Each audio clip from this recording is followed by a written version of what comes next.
اكبر اثبات ان ميسي لاعب فضائي مش بني ادم عادي هي الجول ده. بص عليه كده كويس، هتلاقي هنا ميسي مستلم الكوره من اللاعب ده قبل ما يقع، مررها له. ميسي عمل الكنترول وسط واحد اتنين تلاته اربعه خمسه ست لعيبه في منطقه جزاء الخصم. ميسي في الحاله دي هيعمل ايه؟ هنبص كده كويس اهو، الكوره هربت منه وراح عمل عليها كنترول تاني كويس. اول ما عمل الكنترول الكويس ده بقى وشه لمين؟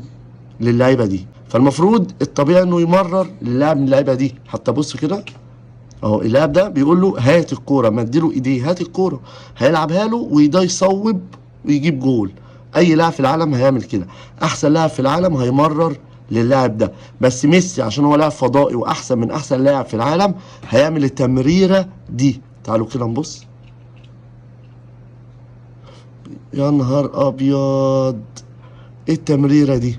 بص كده، بص الكرة ترجع تاني لميسي ويجيبها جول.